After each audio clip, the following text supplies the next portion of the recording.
everybody. How are you? Let's try that again. Hey there, everybody. How are you? So I got dragged out till 2 in the morning, and I have more energy than you. That's unacceptable. We're gonna try and fix that throughout this talk. So look, I can sum it up very easily. Don't pivot, persevere, right? But let me go into more detail about what I mean. For too many founders, ideas are literally a dime a dozen. I mean, everybody here has ideas. You probably have ideas while you go to the bathroom. You have ideas while you're taking a shower. You have ideas at the bar. You're having ideas right now while you're not paying attention. So you have ideas all the time, right? But what you do with your startup is your life's work, right? And it's ideally your destiny, and you don't pivot on the purpose of your life, right?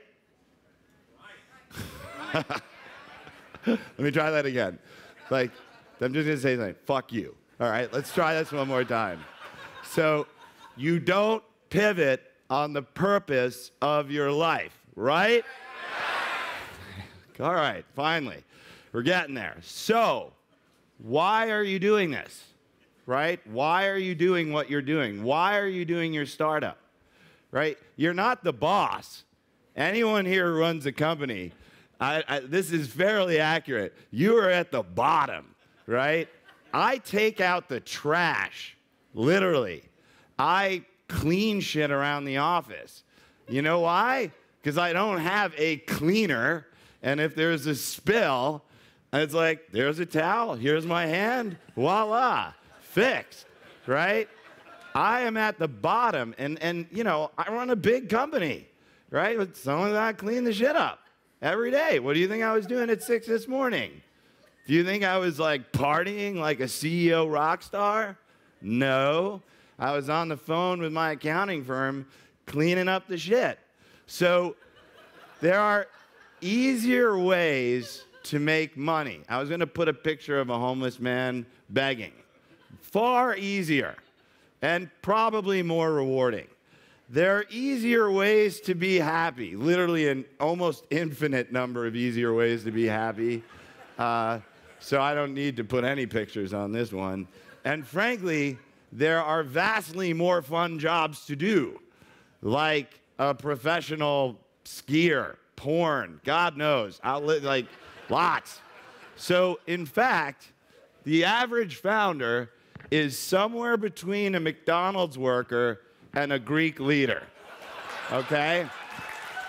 So now, if you notice, some founders are useless, which might be many of you, and some founders have a big impact. But notice, there is no crossing the unhappiness threshold, right?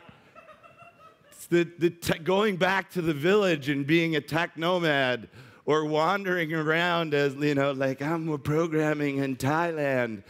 Those guys seem pretty fucking happy to me, but they're not having a big impact.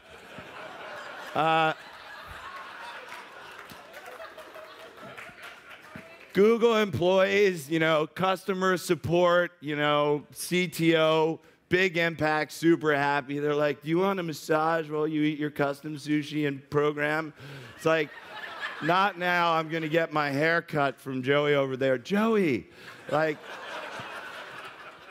so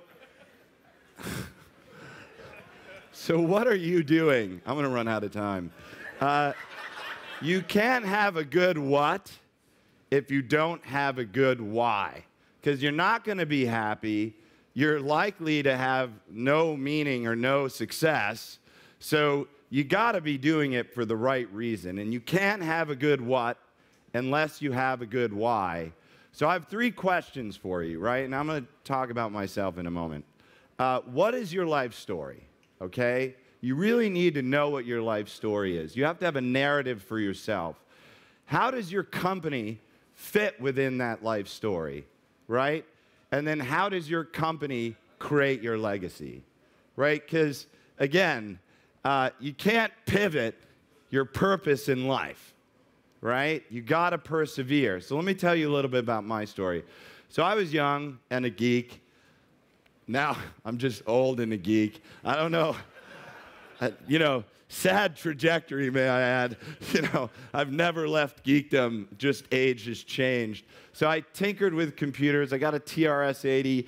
I mean, dude, talk about the worst possible programming experience. You unplug it and it's gone, right? You're like, fuck, I pressed this button, which wasn't even a key. It was like whatever it was, which was hard. I typed out like 400 lines of a program. It made a blink on the screen, unplugged, gone.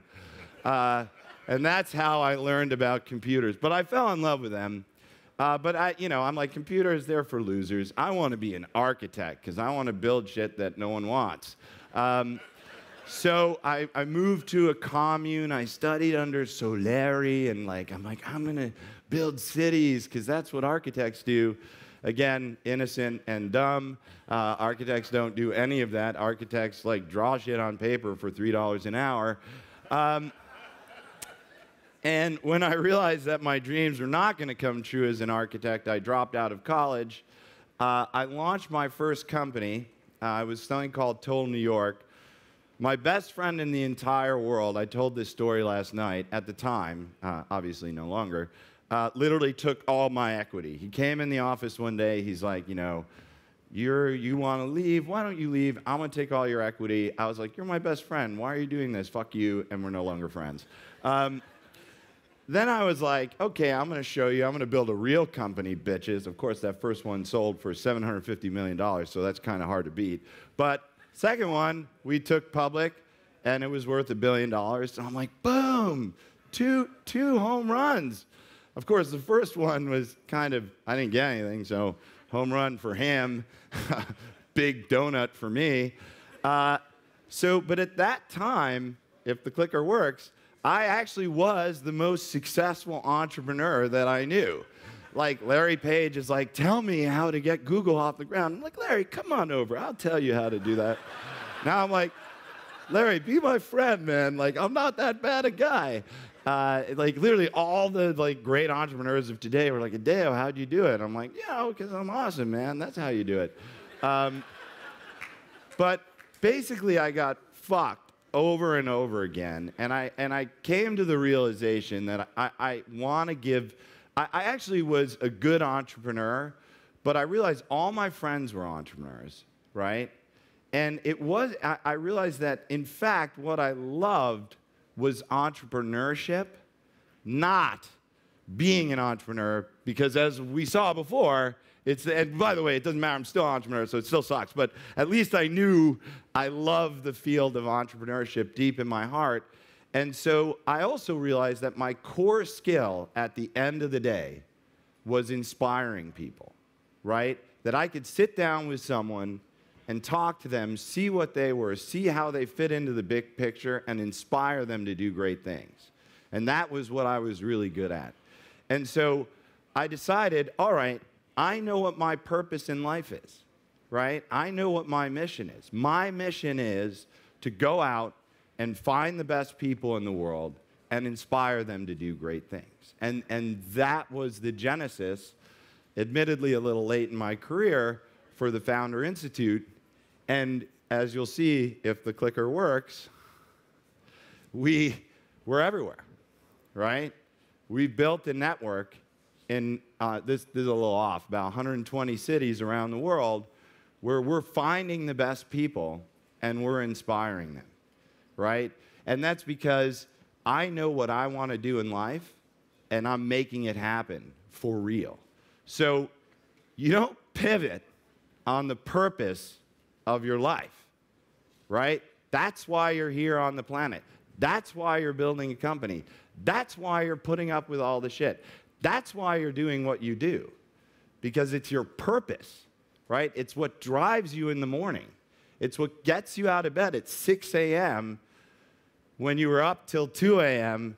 to fucking clean shit up that you don't want to, right? I don't think anyone wants to do half the stuff you do as an entrepreneur, because you're not doing it because you're an entrepreneur. You're doing it because it's your purpose, right? So what kills a startup? People, oh, money kills a startup. The market was bad, right?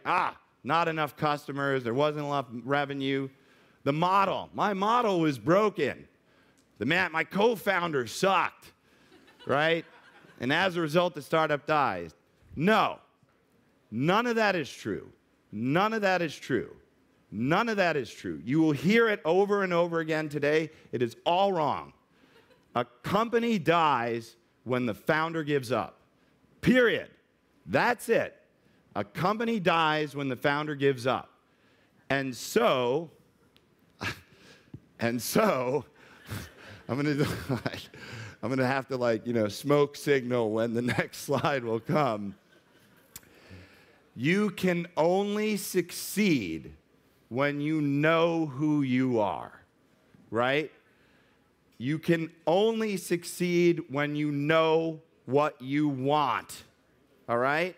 Because if you don't know who you are and you don't know what you want, you don't know what your purpose is, and ergo, the result is not going to be great.